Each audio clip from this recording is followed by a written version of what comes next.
Posso começar? Pode começar. Mary, I'm going to start now. I'm just going to do like a small introduction. Yeah, like I said. that's great. Okay. So I'm going to do this in English if everyone is okay with that, because I'm just going to take the opportunity to do like a short introduction of Mary's work, and then also Mary then can pick up some of the things that I've discussed during the introduction.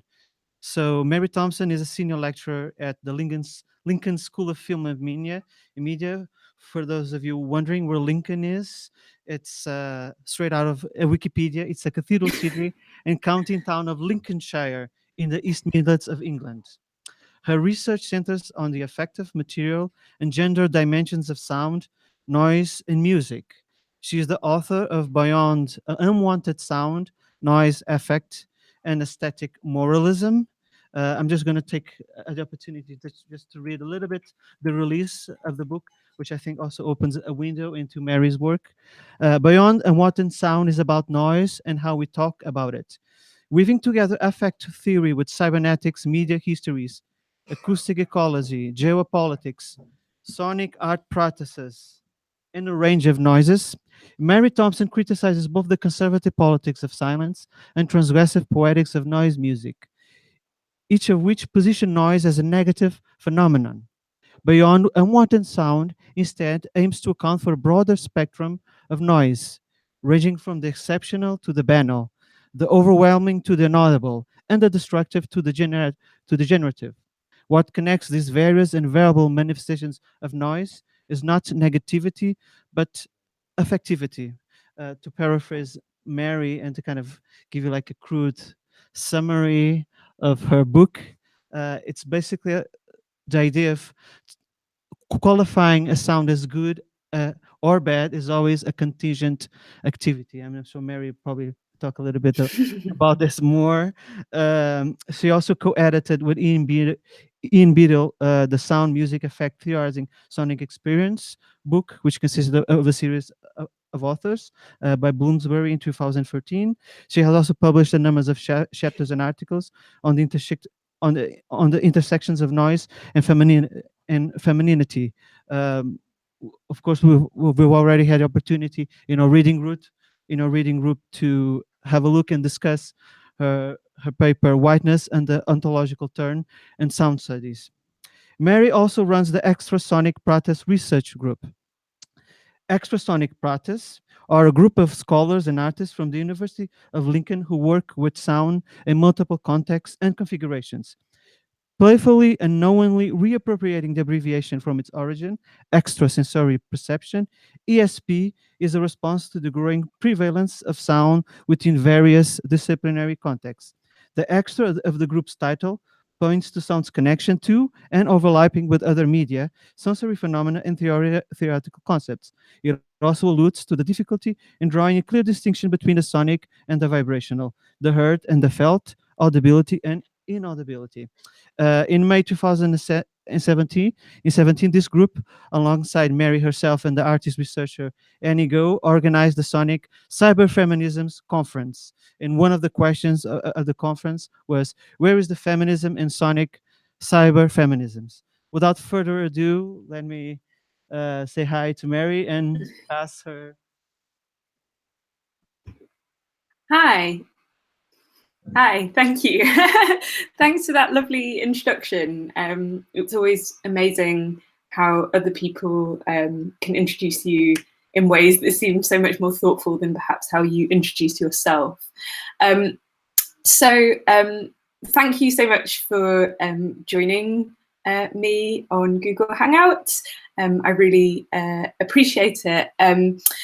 And what I'm going to talk about today is a new project that I am currently developing. So I'll talk a little bit about the book on noise, but I'm also going to talk about how that is developing into something new, picking up on some of the themes that were mentioned there in the introduction. So as was said before, I'm a lecturer at the University of Lincoln, which is in a small city within the UK. It's quite it can feel quite remote as a city, and that can be quite productive in some ways in terms of the artistic scene there.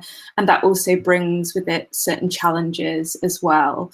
I'm actually based, I live in Nottingham, which has a kind of different thing going on, but I work in Lincoln, and through Extrasonic Practices host events in Lincoln as well.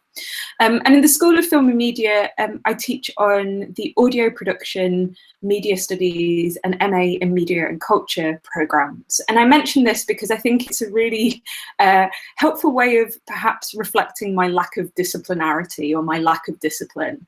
The fact that I kind of work between cultural studies and media studies, and quite practitioner oriented kind of sound programs as well. So I kind of feel that what I teach summarizes who I am quite nicely. But I guess if you were to ask other people, I'm often read as a sound studies scholar, which even that doesn't fit particularly well with me because my background is in musicology. I studied musicology at Liverpool and Newcastle.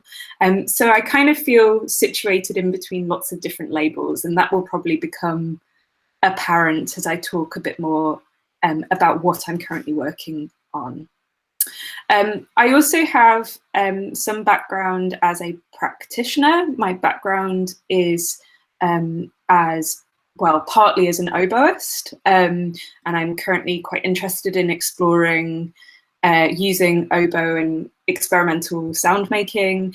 And the book on noise was actually very much influenced by some of my experiences of making sound and the ways in which I utilised noise in my own practice. For me, some of the kind of theoretical narratives that were being told about noise didn't really fit with what I was doing and what I saw a lot of other people doing around me.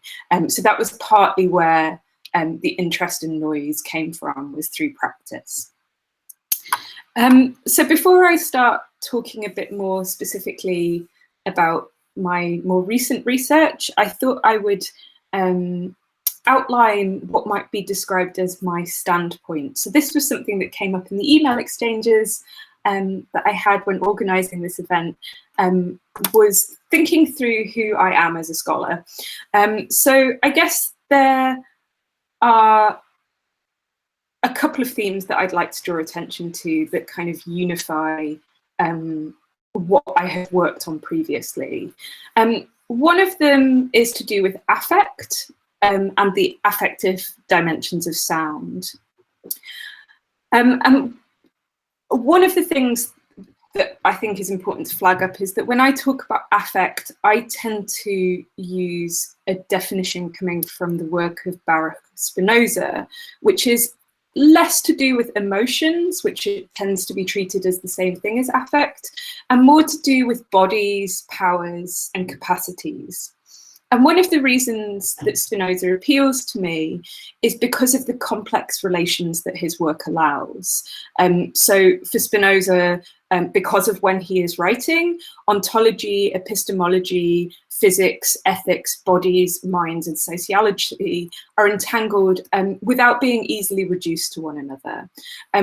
So for me, that's quite a productive way of thinking about sonic experience, is to think through those kind of entangled relations between the ethical, the ontological, the epistemological, and the social.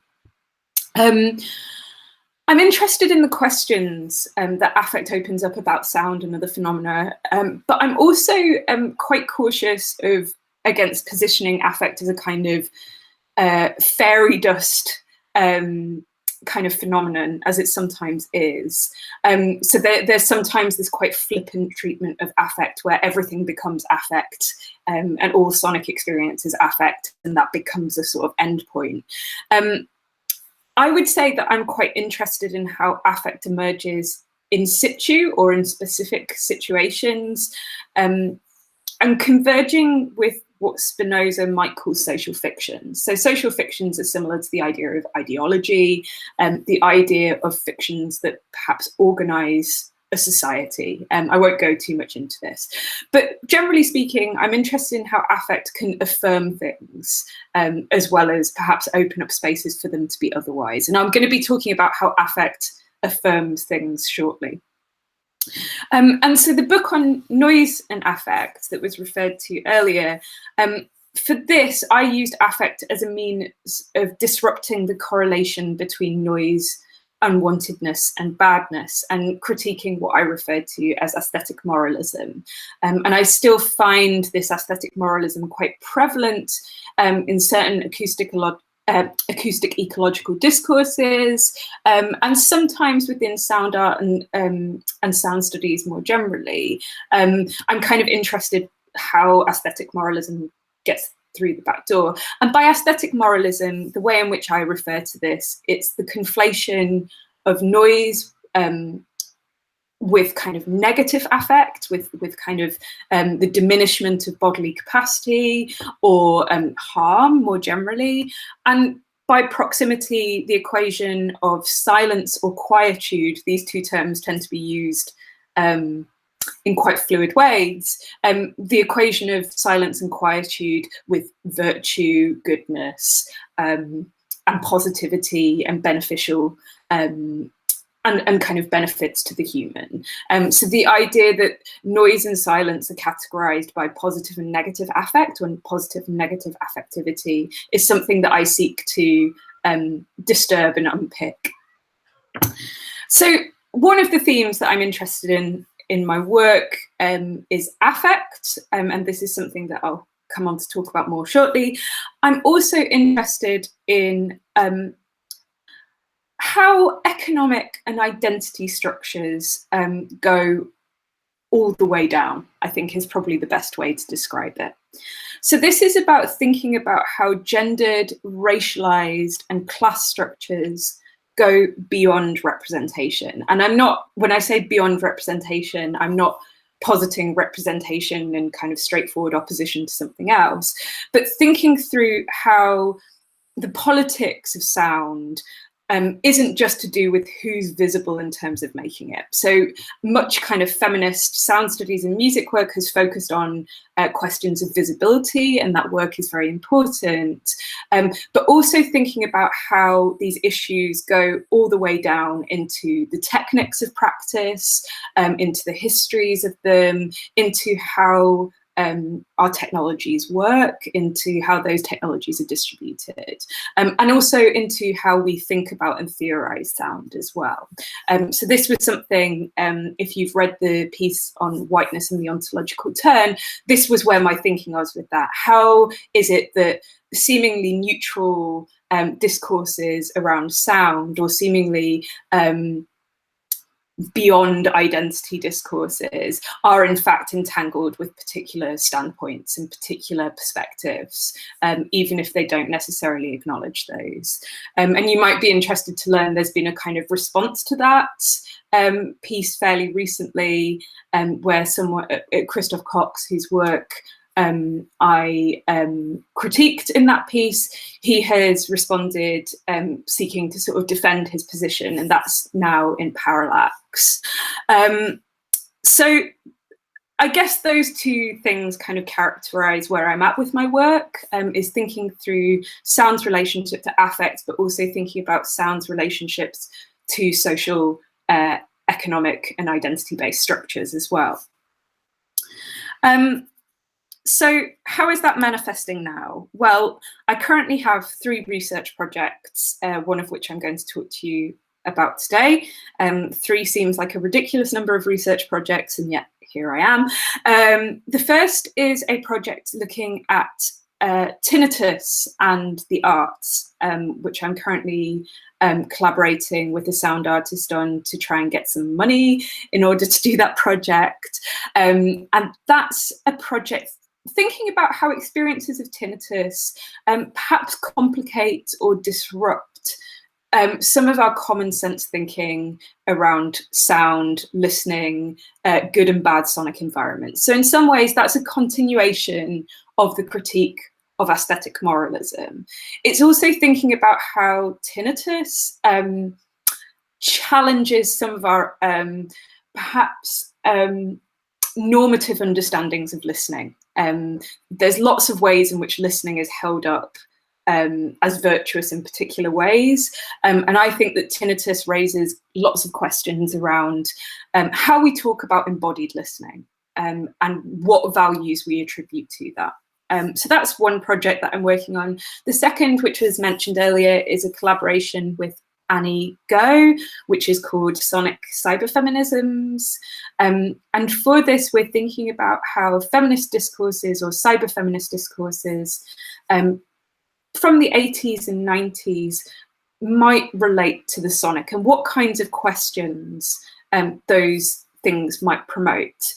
So for those of you unfamiliar with cyberfeminism, cyberfeminism was particularly interested in the gendered potentials and problems of technologies. So how does a technocentric feminist discourse lend itself to thinking about sound practices?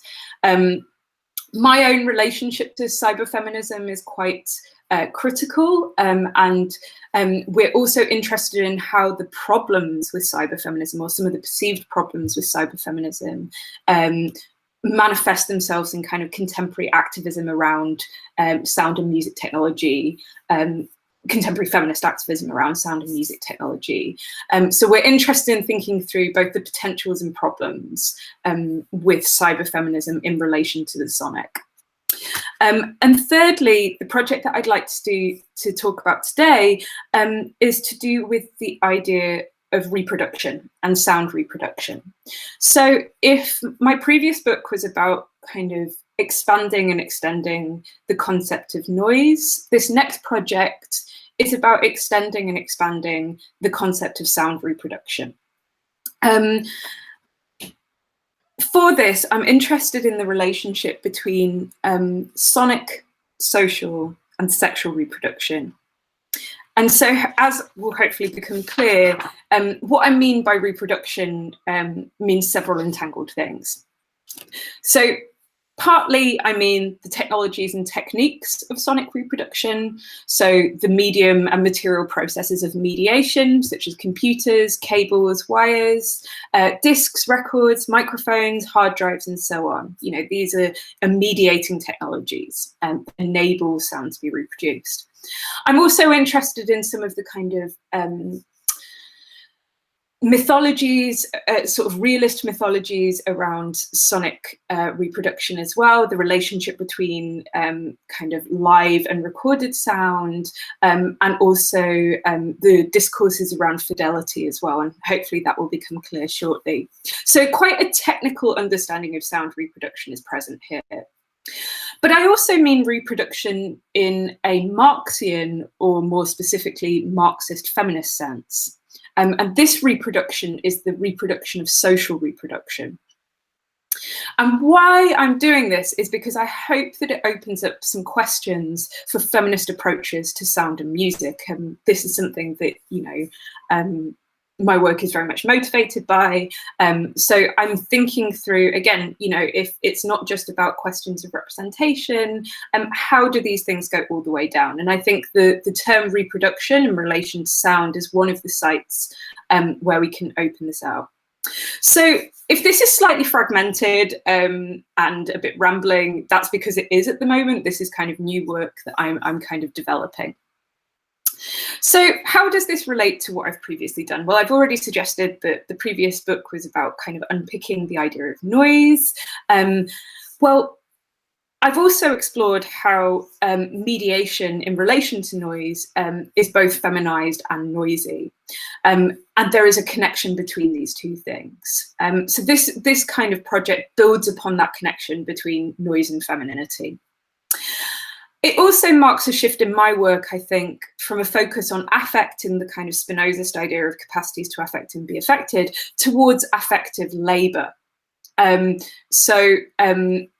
these two things are by no means mutually exclusive, but discourses of effective labour, as we will see, have been kind of very prevalent to kind of feminist thinking about work and how work is distributed as well. So there's a slightly different definition of affect going on here, but also a continuation in some of the work that I've thought about in relation to noise and femininity. This involves exploring the connections between reproductive technologies, but it also involves extending or making visible or audible the sonic components of social reproduction more broadly. So in my experience, social reproduction, and I'll come on to what I mean by social reproduction in a second, doesn't really get talked about in relation to sound. So in hopefully amplifying these kind of sonic components of social reproduction, and in talking about reproductive technologies more generally, I hope to expand the understanding of sonic reproduction beyond a narrowly technical definition, and also situate that technical definition. So I hope to expose the kind of connections between these ideas. So what do I mean by social reproduction? Well, this is a term that hasn't been well defined because it tends to refer to different things. It partly refers to the conditions that enable the reproduction of the status quo, so the things that enable the repetition of the same, or the social as it is.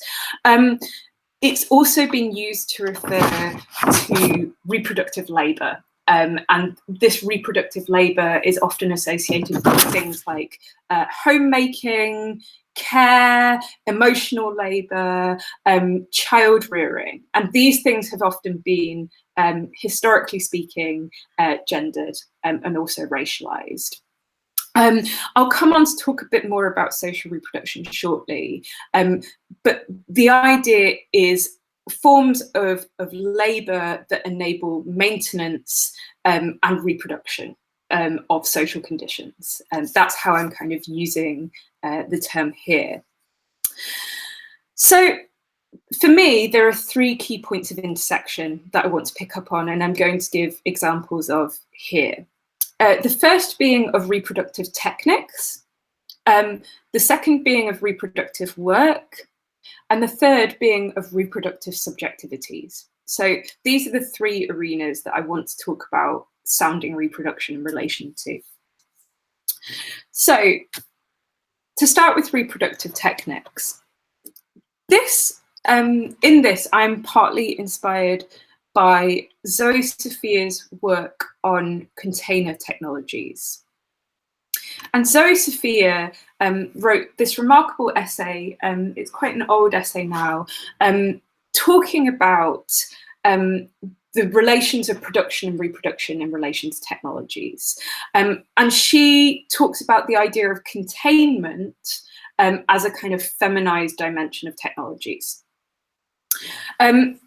This article also examines how structures of productive and reproductive labour shape the ways in which technologies are thought about. So one of the kind of takeaway points of Sophia's article is that there is an emphasis on action and tools over containers, storage devices, those things that facilitate and maintain. And she argues that container technologies are feminized insofar as they are both associated with historically feminine qualities, such as facilitation, maintenance and mediation, and also feminized types of work, such as washing, milking and cooking. So she sees these as kind of feminized labours that relate to the history of container technologies. So for Sophia, the basic premise is that we notice the hammer, but not the toolbox. We notice the content over the medium. We notice the guitar over the cables. We notice the kind of thing that is associated with action over the things that facilitate, store, and enable that reproduction to take place. I think that Sophia's notion of container technologies helps us understand the structures of sonic mediation as gendered. Indeed, a focus on reproduction requires a shift in focus from content, so talking about specific musical works or talking about specific performances, to these structures of containment, storage and facilitation. So thinking about the material means. Likewise, the other reason that I think Sophia's work is useful is because her work enables us to understand, as Donna Haraway remarks, that all technologies are reproductive technologies. So what this means is that reproduction is not in straightforward opposition to anything else. All of the technologies that we use are feminized in some regard, insofar as they involve some kind of reproductive function within them. I should say as well, when I talk about feminization, I'm not straightforwardly talking about women per se. And when I talk about masculinity, I'm not straightforwardly talking about men. I'm talking about the kind of historical production of particular gendered categories, although those things certainly overlap and intersect. It's just this has thrown up some confusion before. So all technologies, according to Sophia, are reproductive technologies in some way or another, insofar as they involve containment, storage, facilitation, and that includes sound technologies. So this notion that the relations between production and reproduction in relation to technologies is gendered also can be seen from the perspective of bad femininities. So here we might think of good femininities facilitating connection, whereas bad femininities make some noise. And again, as I'll show, these are not straightforward binaries. So first things first, why do good femininities facilitate connection? Why do they facilitate mediation? Well, we can look at things like the history of computing, and the telephone systems, for example, and switchboard operators, you know, these kind of black and white images of kind of women workers that circulate quite frequently, that kind of illustrate this history of the association of femininity and mediation. There's also the history of things like Victorian spirit mediums, where feminized subjects were understood to facilitate the connection between this world and another. I think one of the important things to remember in relation to this, and I think one of the things that I haven't sufficiently acknowledged in my previous work, is that it's not just to do with idealized qualities of femininity that mark these histories, but also material explanations revolving around the cheapness of feminized labor.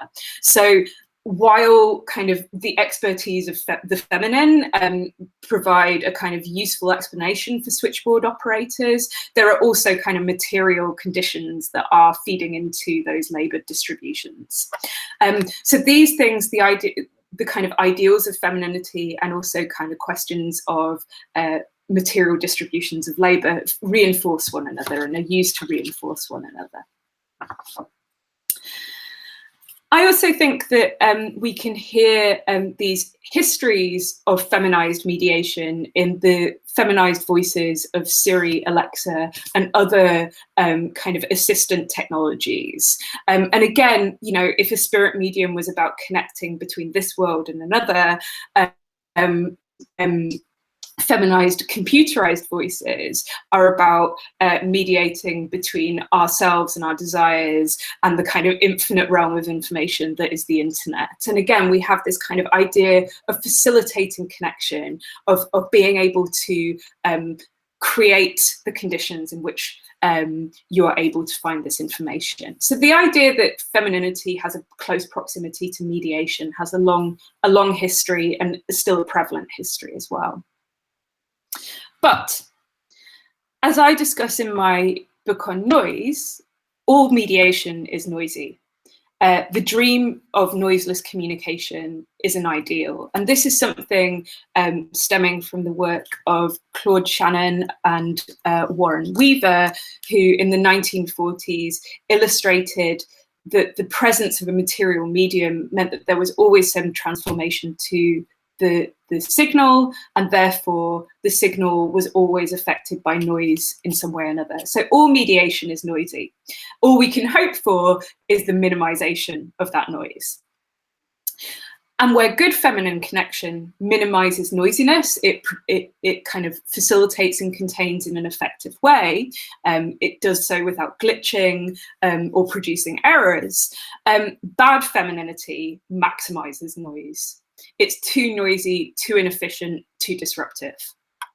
And this bad noisiness of bad femininities is co-constituted with race. So here we might think about how Black femininity is often heard as communicating poorly or inefficiently or in a way that isn't appropriate. So the kind of policing of Black feminized language is kind of an illustration of this idea. We have questions of class here. So the ways in which certain middle-class femininities are considered as more efficient at mediation than working class ones. And also ability as well, you know, ideas of self-control versus lack of control and other structures as well. So it's never just about femininity, determining whether, you know, good or bad mediation is taking place, but nonetheless, femininity has this entangled history. But even the white middle-class femininity and its social reproductive work can be noisy. And this is illustrated through Keir Keatley's really remarkable work on the mid-20th century hi-fi in US domestic spaces. If no one's familiar with this article, it's called Turn It Down, She Shrieked, Gender and High Fidelity in US something, I can't remember, but if you search Turn It Down, She Shrieked, Keir Keatley, you'll be able to find it. In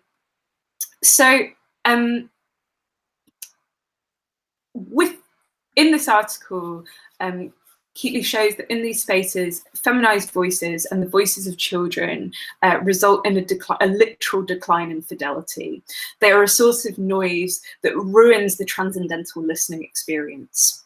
Women's and children's voices destroy the musical moment and must be minimized and such. And this is something that we see mirrored again in the advertisement for the Bose Quiet Control headphones. This is something that Mac Hedgood has written about, how women's voices and children's voices, you know, which are considered, you know, in close proximity to the sphere of social reproduction, these are heard as voices that are to be excluded because they ruin the musical moment.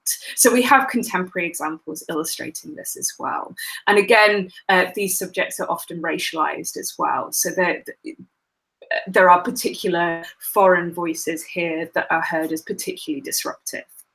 So good femininities facilitate connection, bad femininities disrupts connection, but nonetheless both point to this entanglement of sonic reproduction, femininity and mediation.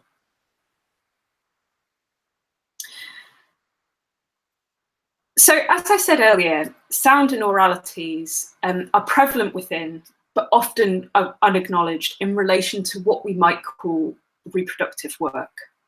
And as I said earlier, the category of reproductive work is poorly defined. It's got blurry boundaries insofar as reproduction cannot be cleanly separated from production, waged work and unwaged and so on. If all technologies are reproductive technologies, then all work insofar as it serves to reproduce the social and its inequalities is reproductive work. So reproductive work has often typically been used to refer to feminized, unpaid, and what's sometimes called second shift work. So this is domestic work, cooking, cleaning, childcare, emotional work, and so on. And in light of this understanding of kind of feminized reproductive work and trying to think about this relation between sonic reproduction and social reproduction, I've been trying to think of listening as a form of labor. And again, with this, the purpose is not kind of stick with a narrow technical definition of sound reproduction, but think about how the idea of reproduction might go beyond this as well, while kind of sticking to those kind of historical relations. Indeed, while it is well known that cultures and practices of listening are entangled with histories of sound reproduction technologies, practices of listening are also entangled with histories of social reproduction. To think of listening as a form of labour marks a departure from how listening tends to be thought about in sound studies and cultural studies. Listening has frequently been celebrated as an ethical and political necessity. It offers hope for an emancipatory politics and for social organising. And this has often been a central tenet of feminist activism as well, as highlighted by Lucia Farinati and Claudia Firth's The Force of Listening. And this is a book that talks about how a politics of listening might be useful for social activism. And it points to the kind of long histories of listening within feminist consciousness raising. So there tends to be an understanding of listening as politically and ethically virtuous. I don't wish to necessarily depart from that. I think that listening in its myriad forms is something that is important to hold on to, and I think it is something that is understandable insofar as we've invested in it. And I don't think that thinking as listening as labour requires a straightforward break with these investments. But it does, I contest, enable us to think of listening as something that is unevenly distributed. Who anticipates being heard and who is expected to listen occurs along gendered, racialized, and classed lines. The naturalization and feminization of emotional labour, for instance, has recently gained a great deal of attention amongst the popular press in the UK and the US. The expectation of women to remember details about family and social lives, to manage the household, and to make people feel at ease. These are considered form gender, reproductive and emotional labour. Listening to partners, friends, colleagues, children, and students is part of this emotional work.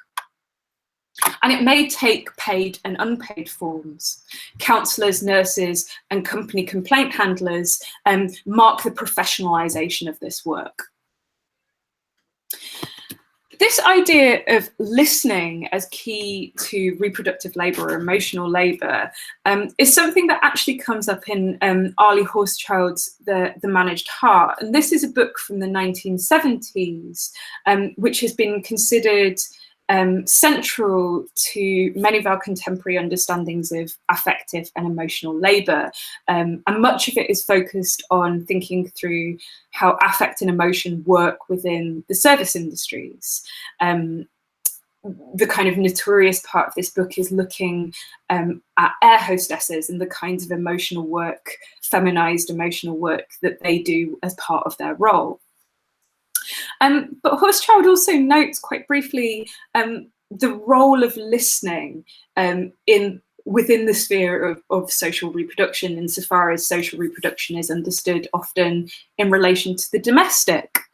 And she says, with regards to marriage, the exchange between people of equal status in a stable relationship is normally even. We return as a worked-up cheerfulness, a pretended interest, or a suppressed frustration for something else we both consider equivalent over a long haul. Over time, the debtor makes up the debt or sends seemingly promissory notes persuading the other to join in imagining a time of future repayment. However, when one person has a higher status than the other, it becomes acceptable to both parties for the bottom dog to contribute more. Indeed, to have a higher status is to have stronger claims to rewards, including emotional rewards. It is also to have a greater access by means of enforcing claims. The deferential behaviour of servants and women, the encouraging smiles, the attentive listening, the appreciative laughter, the comments of affirmation, admiration or concern comes to seem normal, even built into personality rather than inherent in the kinds of exchange that low status people commonly enter into. So what this gestures towards is the ways in which attentive listening is part of what Horschild sees as a kind of unevenly distributed relationship, or the ways in which different forms of labour are unevenly distributed across relationships. And when that relationship is predicated on inequality, one partner is expected to facilitate that listening, according to Horschild. So, if listening as labour is unevenly distributed and also marks unequal relations, then this raises the questions of what for me, it raises the speculative question of what a withdrawal of this labour might entail. What would it mean to withdraw the labour of listening if that's predicated on unequal relations? And here I want to speculate whether we might understand Sara Ahmed's notion of the feminist snap as this kind of refusal. So for those of you who might not be familiar with the work of Sara Ahmed, she is a queer feminist scholar, cultural studies scholar, working around the idea of what living a feminist life entails. And this partly entails experiences of complaint, experiences of being a killjoy, but it also involves, as she's written about in her recent book, the experience of snapping, and the point where you say enough is enough. And in Ahmed's work, the snap is associated with the no, with refusal, and with the drawing of a limit. And the snap is not necessarily a sudden thing. It's not necessarily a kind of last straw. It might take a long time for that snap to occur, and that snap might also be collective. In this kind of language, I feel like I'm kind of individualizing these processes, but Ahmed is aware that a snap might be a collective snapping. So we might understand this kind of idea of the feminist snap and this idea of the kind of mark of refusal in relation to Ahmed's figure of the feminist killjoy. And Ahmed illustrates the idea of the feminist killjoy in relation to the dinner table. And the moment where there is this snapping is the moment that the feminist killjoy speaks up and disrupts the kind of happy atmosphere of the dining table. And so there is a kind of affective understanding of the killjoy. They are the one that breaks the happiness, the collective happiness of going along with things. And in doing so, they speak up. And their speaking up is what creates this change of atmosphere. So as I understand it, Ahmed's feminist killjoy and the no that they participate in is not just a refusal to participate, but a refusal to listen anymore, to join in. And in doing so, she ruins the happy atmosphere that is reliant on her complicity. So the idea of saying, I'm not listening to this anymore, seems prevalent in the account of the feminist killjoy. So that might mark, speculatively speaking, a site where we might identify a withdrawal of the labour of listening, that kind of expectation to kind of maintain the atmosphere and maintain the reproduction of this happiness. Okay, so I'm going to move from reproductive work now. And one of the things I should have said earlier as well is that these kind of distinctions between techniques, work, and subjectivities, these are not straightforwardly separated from one another. They're kind of points of focus rather than things that can be isolated. And this final example that I want to talk about in relation to reproductive subjectivities hopefully highlights the entanglement of all three things. So this is something that I've been presenting a little bit on in different places. I'm going to talk a little bit about the phenomenon of prenatal speaker systems and the idea of reproductive futurity with which they are entangled. Could I ask that you play the video that I sent over earlier?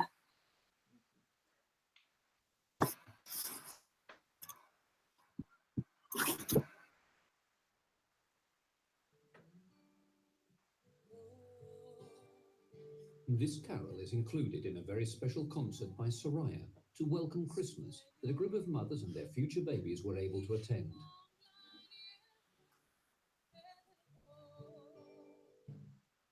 The unborn babies were in the crowd thanks to BabyPod, a revolutionary device designed to broadcast music inside the vagina.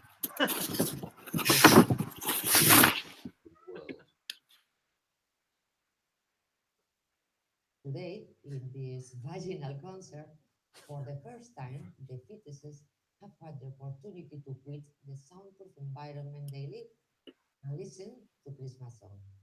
BabyPod is the result of a Spanish study which proved that a fetus can respond to musical stimulus by moving the mouth.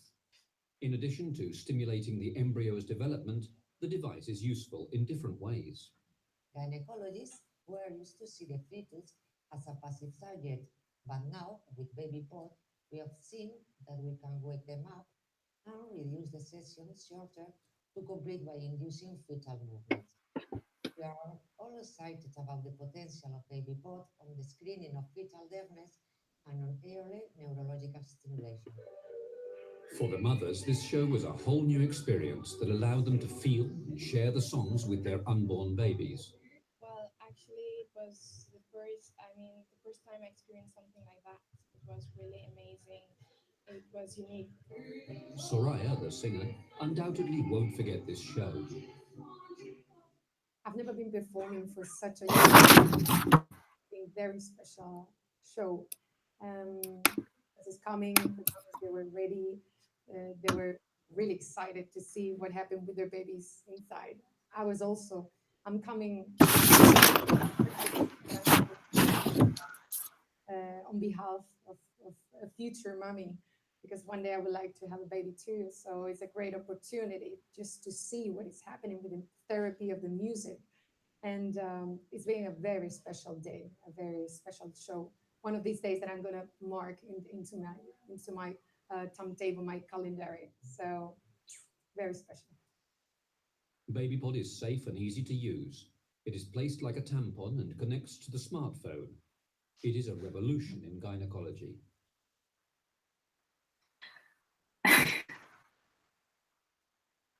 Cool.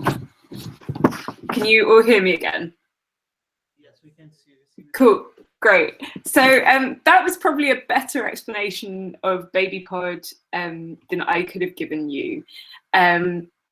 So this is not the only prenatal speaker device. Other speakers are available, but this is the only one that, as I think the video says, that is used vaginally.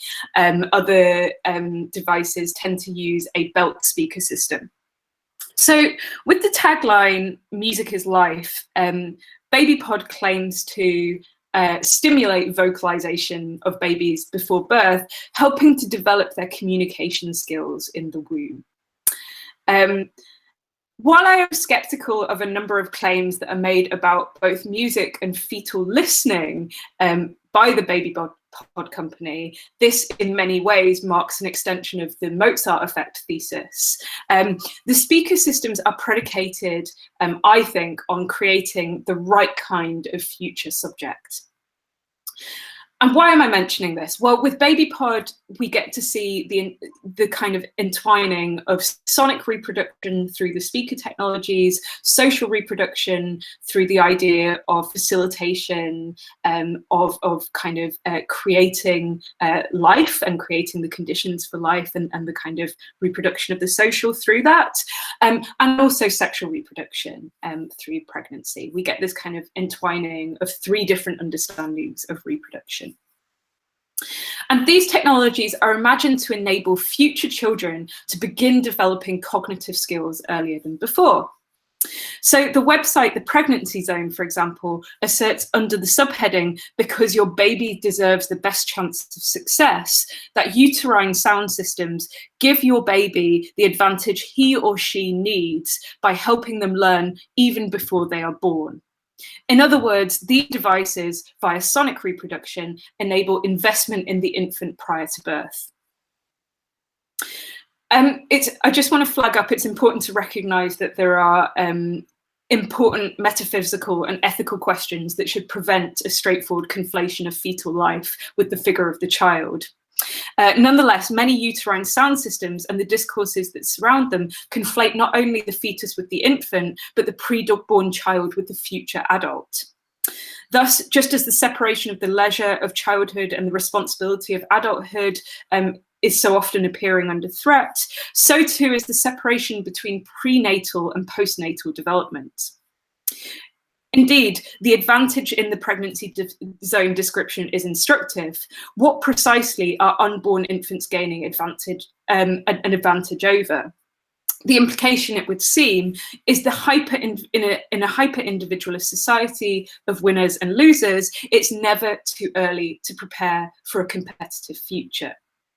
And for me, the use of sound in this kind of technology, the kinds of ideologies around sound as something that can transverse borders, as something that is universally understood, these discourses, these ideologies find their way into these devices as well. How I've also written about this elsewhere is in relation to what I call uterine audiophilia, because one of the things the baby pod speaker talks about is reducing the audible presence of the pregnant person's body. So the noisiness of the pregnant person's interfering body is minimized by having a kind of direct speaker. There are some interesting connections there again to the idea of noisy femininity and the kind of feminization of noise, but I won't talk too much about that. So, with these examples of reproductive techniques, work, and subjectivities, I hope to weave an alternative narrative of the relationship between sound and reproduction, which draws upon but also extends what we might call common sense definitions. And so quickly, I'm aware I've spoken for quite a while. By way of finishing, I thought I'd connect this back to some of what I was talking about in relation to my research interests, and the two key questions I think this opens up. So the first is to do with affect. There has been a tendency to associate affect with affirmation and optimism. The kind of openness of affect, the kind of contingency of affective experience has often lent itself to a kind of optimistic reading of the affective. And this is something that has been repeatedly contested within social studies and cultural studies as well. I think there remains a tendency to discuss sonic affect, though, in somewhat positive terms. Now, there are some obvious exceptions to this with regard to the histories of sonic warfare, for example, that point to a kind of more ambivalent relationship between sound and affect. But what I hope the examples that I discuss illustrate, however, is the relationship or the ways in which affect function as a technology of social reproduction. And moreover, notions of openness, transformativity, and so on are by no means in opposition to the reproduction of the same. So this idea of affect is something that marks an open-endedness, a kind of complex and contingent set of relations, can be complementary to the reproduction of the social as it stands. So the hope then is that this project on sounding reproduction enriches the discourse on sonic affect to think through how the affective lends itself to social reproduction. So the second question is to do with feminist sound and music studies. As I noted towards the beginning, there has been an understandable focus on questions of representation. Who is visible as a sound practitioner in the canons of sound art and music, and avant-garde and experimental and electronic music in particular? Who is visible and what are the gendered relations that are visible there? Likewise, much of the activism around music lineups has focused on that question of representation. And this is all very understandable. I hope that this might mark, in thinking through questions of sonic reproduction and social reproduction and the gendered dynamics of that, I hope that this provides an alternative but complementary approach in combining Marxist feminism and sound and music studies. And I hope that this opens up some alternative approaches to complement these discourses around representation. I'll leave it there. Thank you so much for listening. I apologise if that was slightly rambling and all over the place. This is all fairly new work, and I'm not quite sure where it's going yet. Thank you.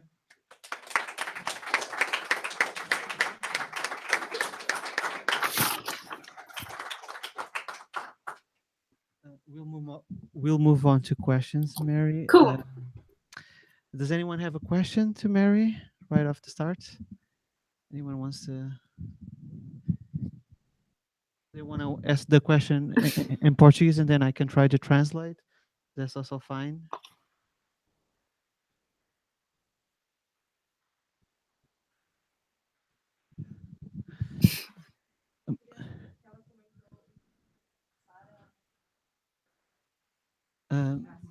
Okay, someone is asking about the title of Sarah Ahmed's work. Sarah Ahmed's. Yeah. So there's Living a Feminist Life is the book where she talks about the idea of the feminist snap. The figure of the feminist killjoy, I think, is in that book of Living a Feminist Life, but she also talks about her in The Promise of Happiness, I think. I'm really happy to send over. I'm aware that I didn't do PowerPoint slides with references and stuff. I'm really happy to email over citations if that's useful to people. Yes, definitely. Cool, I will do that. Yes, please do send. Please do send us. Yeah. I just wanted to. You said in the beginning of your conversation, you talked about how your practice influenced your work. Yeah. I don't know if you want to talk a little bit more about that. Right. Yeah. Connection, or do you think that's something that's kind of a tangent in your work, or is it something that is? I do and I don't.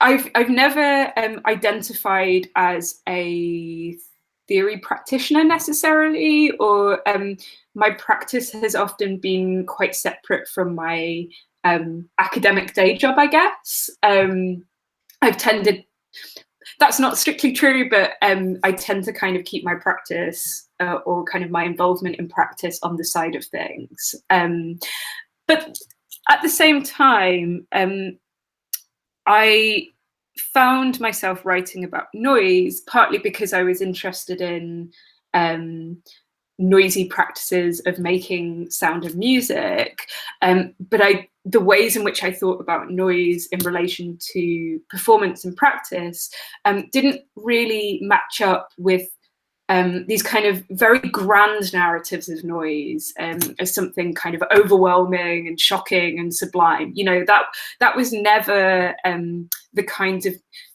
well, I've played a few kind of noise sets that I guess are like that, but you know, like, or certainly aim to be like that, but I didn't hear in what I was trying to do that idea of noise as the kind of overwhelming, transcendental or hyper embodied kind of encounter. That's not what I was trying to do. So I was kind of interested in allowing a space for a much more quotidian or small practice of noise, I guess, to emerge that kind of complemented more about what I was interested in doing musically, I guess.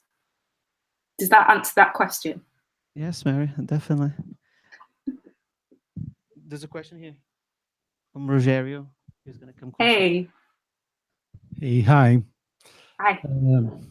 Well, I'm Rogerio, out. Yeah. No. Oh, okay. Yeah, Okay. that's fine. Okay. Now you see me. Hi. Right? Hi. Well, as practitioner of free improvisation, and I am usually work with free improvisation here in our group, and I'm also a teacher of theoretical disciplines in the our course of undergrads here, and so I have to deal with a very conservative and reproductional kinds of situation, because I have to deal with my students about with this kind of things that are related with reproduction of techniques, repertoire, and techniques of instrumental techniques also, and as you know, counterpoint and harmony, those very traditional aspects Yeah. of education, musical education. So I would like to see if you could make some comments about the implications of this critique of reproduction upon music education. Sure. Because I'm a kind of schizophrenical activity here in the university, because I work with a very conservative kind of education, and in the other side, I work with free improvisation. It's a kind of I am trying to fly away from reproduction and conservative. So, if you could comment on that, please. Thank you. Thank you. That's a really great question. And I think it kind of gets to the kind of really tricky parts of this kind of project, and actually part of the motivation for it. So I think it's fair to say that reproduction has often been talked about in musical practice terms in quite negative ways, certainly in the kind of avant-gardist discourses that I'm indebted to in many ways. So the idea that productivity, creation, spontaneity, these things are virtuous by comparison to reproduction. And there are good reasons for that. You know, talking about reproduction in this sense exposes the kind of indebtedness of structures of inequality to that idea of reproduction. So there is a complementary project insofar as reproduction in this sense is not necessarily a virtuous thing that's being celebrated. One thing it does reveal is the kind of gendering of those terms of reproduction. So the fact that the avant-gardist idea of the kind of creative, non-reproductive genius has often been indebted to a figure of kind of white masculinity. This provides a space through which to think through that, I think. But it also reveals, I think, that actually the binary between creation and reproduction doesn't actually work, and that reproduction is kind of propping up these moments of freedom, or spontaneity or creativity in ways that we don't acknowledge. So there are tensions between those definitions of reproduction. I think that as with noise, reproduction here is not is neither good nor evil. I think that even if you transformed the social relations which are being repeated or which are being reproduced, there would still be reproduction. The problem is a particular form of reproduction that takes place within a particular context of social inequality. So that's another kind of dynamic that we need to think about. So I think one of the useful things about this is that it enables us to perhaps take a different path to reproduction beyond that kind of creativity versus the reproduction of the same, that also might enrich that in particular ways as well. Does that make sense? Sorry, I spoke very quickly there. When I'm thinking, I speak a lot quicker.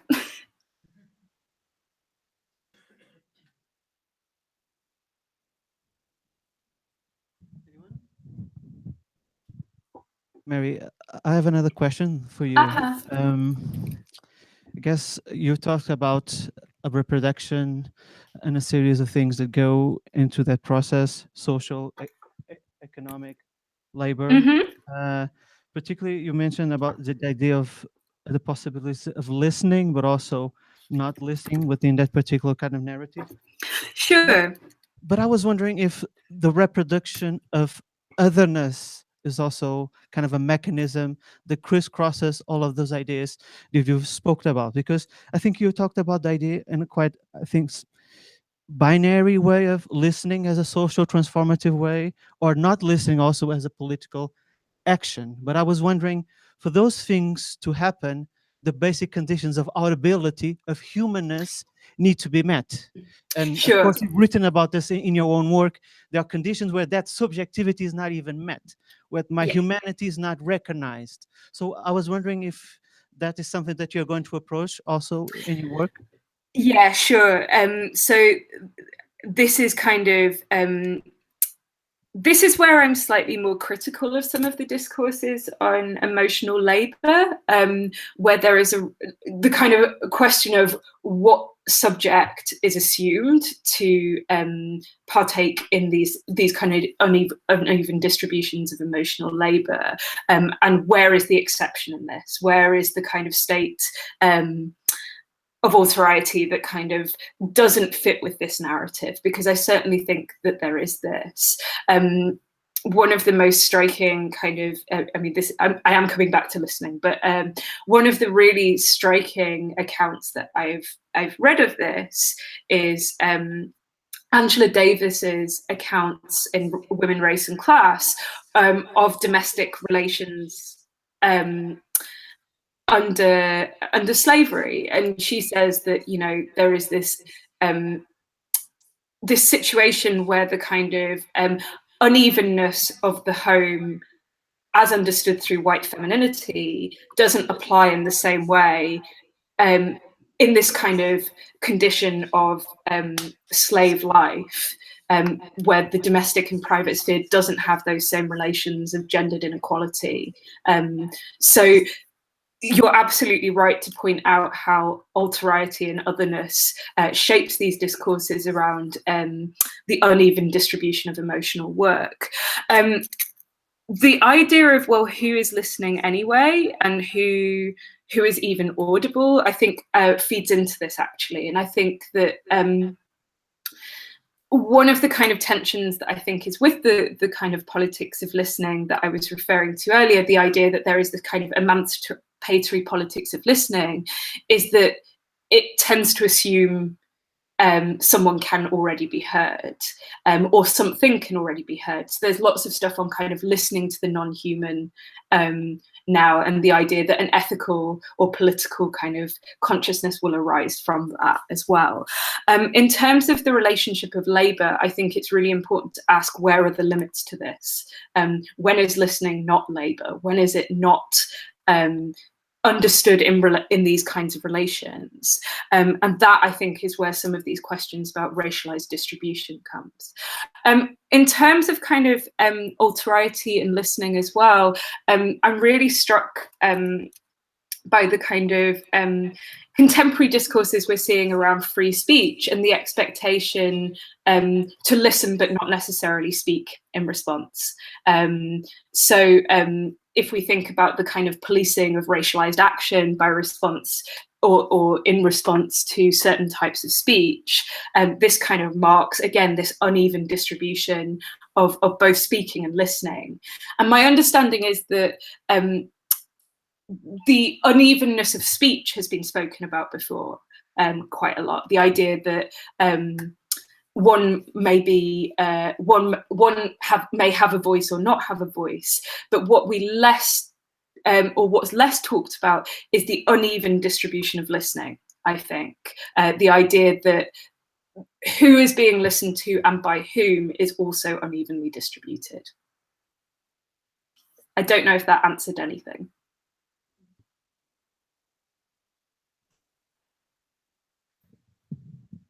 Feel free to like push me on that if you feel that I haven't addressed it properly, by the way. Anyone?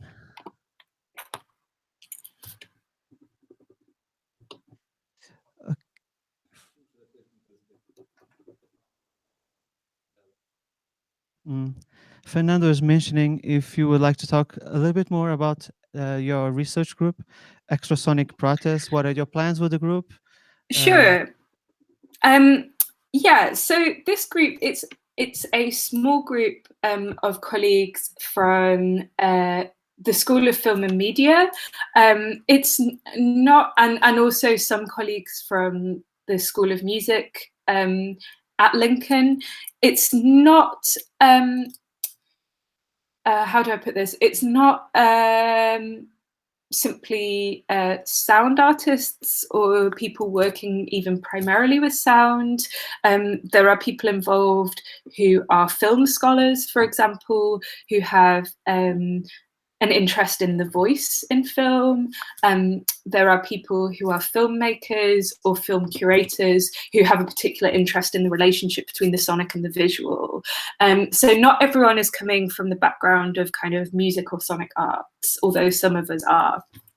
And it tends to be a fairly informal group where we meet up a few times a semester and talk about our research projects and talk about what we're interested in, but also think about things that we can do collectively. So recently, I actually didn't make it because I was unwell, but the research group had essentially a crit session where we listened to each other and what we were working on and offered feedback. So it tends to be quite informal in that regard.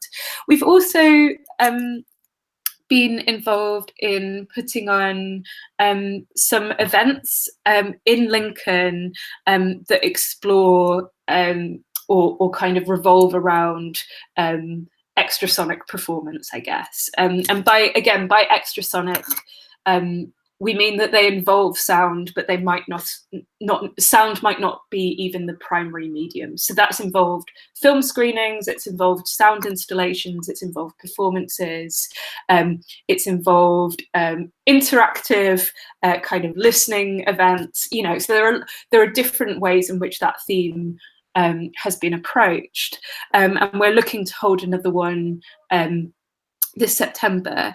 There are some interesting challenges that come with holding kind of nights of what tend to be quite experimental performance in Lincoln.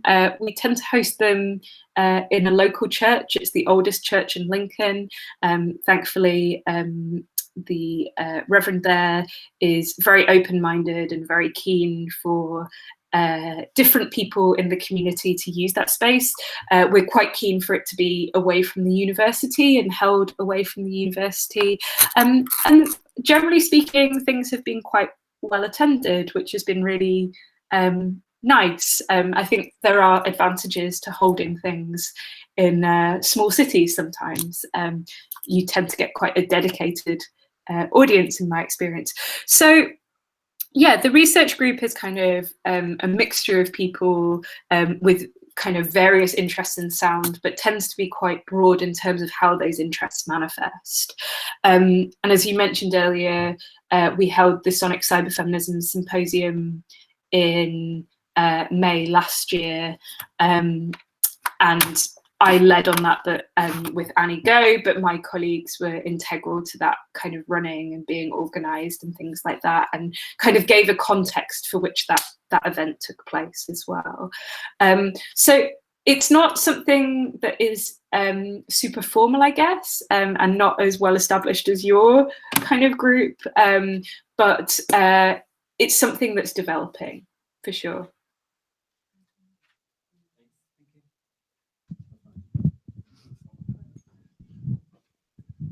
Hello, I'm again. Hi again. I would like to turn back to that question about reproduction in music education, and in a particular way in a group like ours. Maybe I don't know if you how are you your knowledge about the music education in UK. I imagine it's very broad to know everything that is happening, but yeah, I am very interested on this kind of relation between production and reproduction that you already told us that of course we don't have to see them as opposites, and as production and reproduction as opposites of good and bad. But how are you managing in UK to work with this uneven listening, this kind of how do you if in some places you have a way to get in the university, I don't know, only if in university, but maybe in basic school to make this music that's not from the wide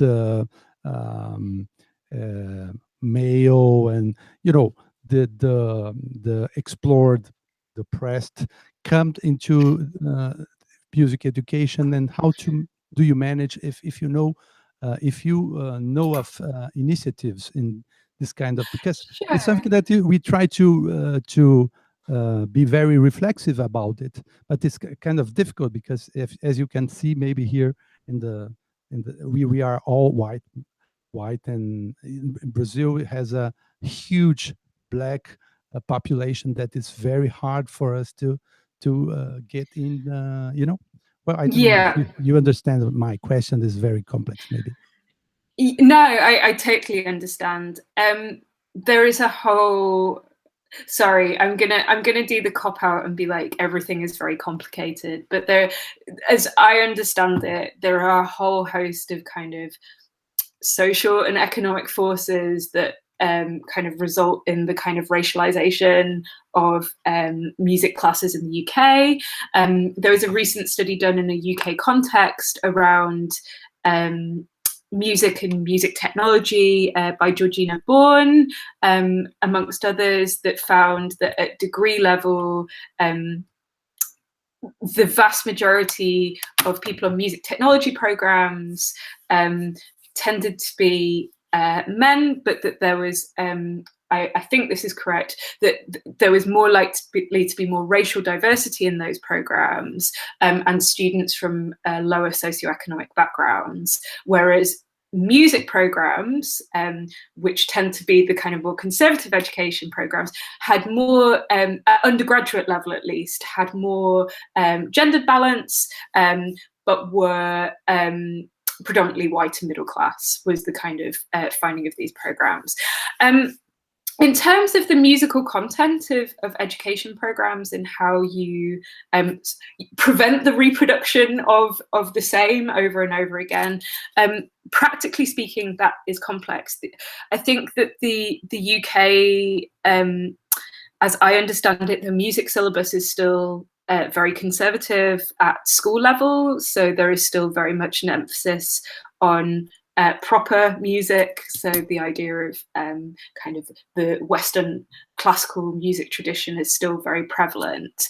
There has been attempts to diversify that, and again, without wanting to kind of pour water on everything, which I kind of feel like I sometimes end up doing, I think certainly in a UK context, that has to be understood in relation to some of the shifts in social ideology around neoliberalism, for example, and a particular emphasis on diversity in a particular way.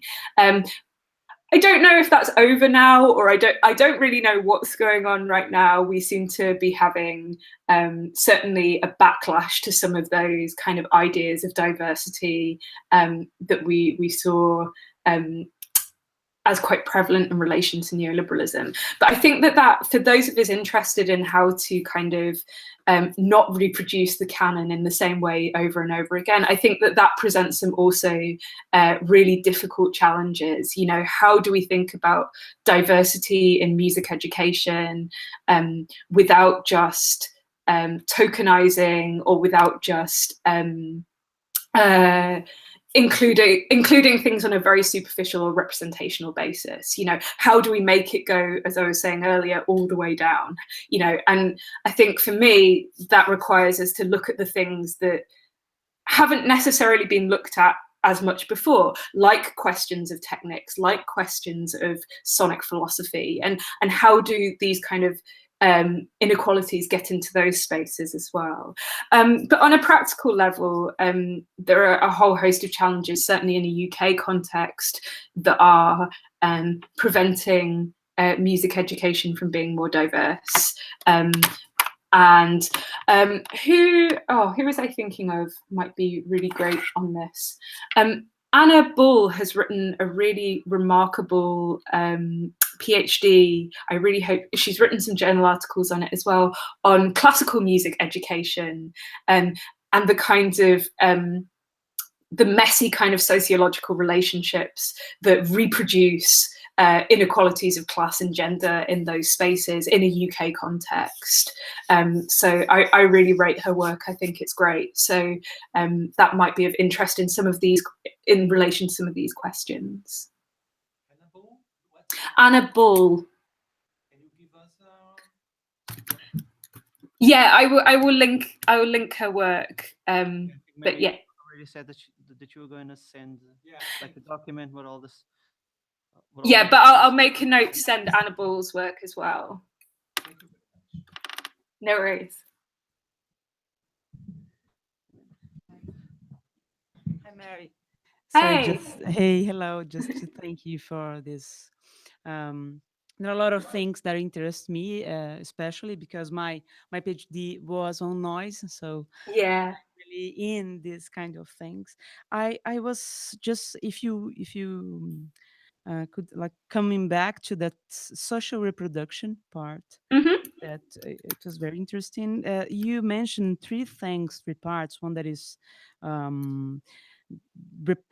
reproductive techniques. The other one, it's by Sophia. Am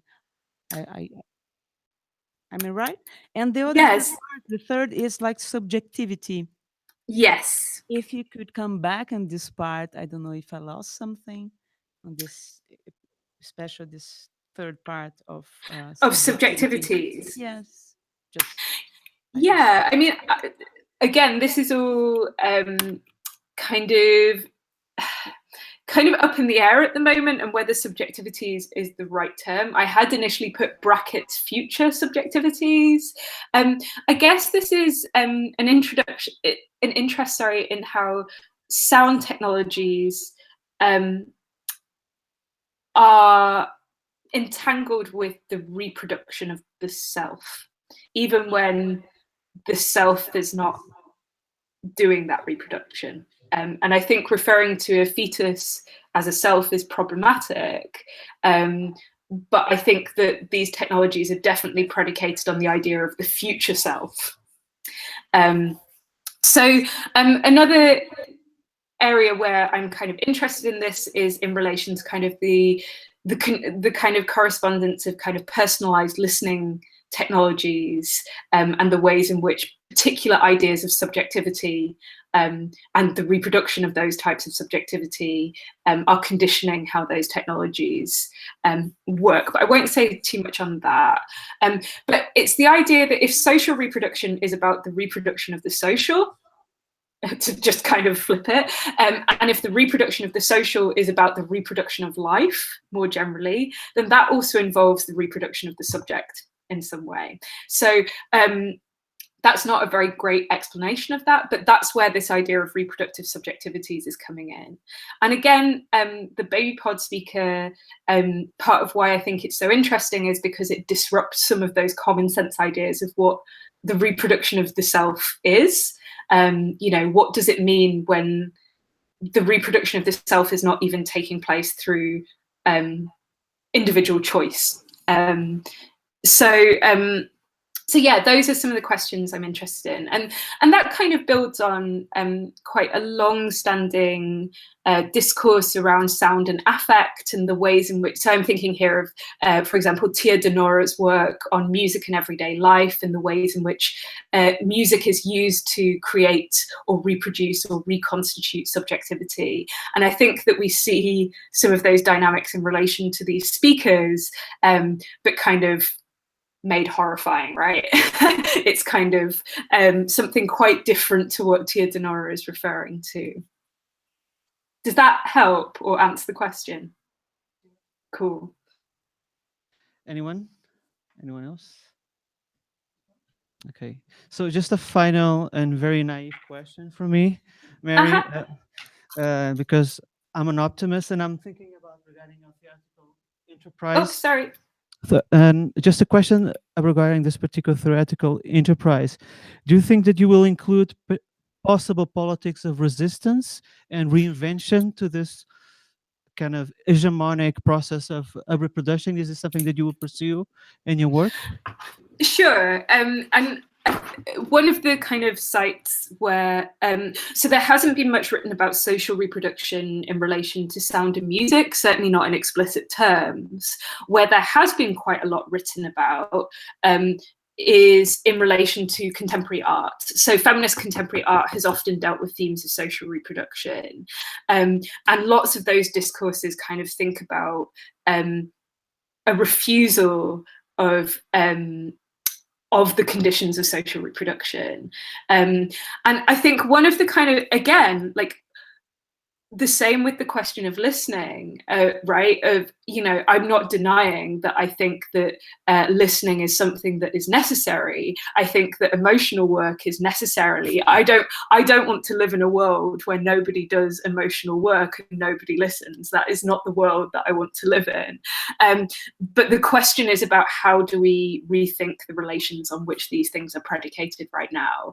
And I think, in order to move to that kind of optimistic state, I think we have to go through that first point of, well, what are these relations? And that kind of question of not kind of the grand reveal per se, but seeing where they go and where they take us. So yeah, I mean, I hope that I can offer something optimistic. I think that doing kind of critical work is optimistic in its own way because it opens the hope that things could be otherwise. But that's a bit of a cop-out to what you're saying, I guess. I definitely think I'm optimistic in my own way of recognizing everything is terrible. Okay. Thank you so much, Mary. Another round of applause for Mary. Thank you.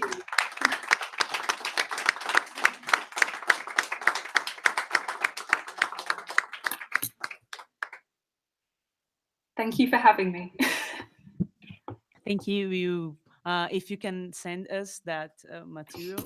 Absolutely. Do you have this paper? It's already right, but or not? No, it's new. Yeah. I've been presenting on the baby pod speaker stuff. I'm intending to write that up. I'm hoping that that will be a chapter, but I'm intending to write that up as a journal article in the first instance, mainly because it seems to be something that everyone is very interested in. So I will definitely let you know when I actually get around to doing that. And I'd be really happy to share like a pre-published draft of that to get feedback on. That would be really useful to me if that's of use to anyone. Yeah. Oh, it'd be great.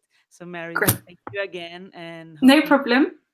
Contact in the future, right? That would be great. Yeah, cool. Bye-bye. Thanks, bye.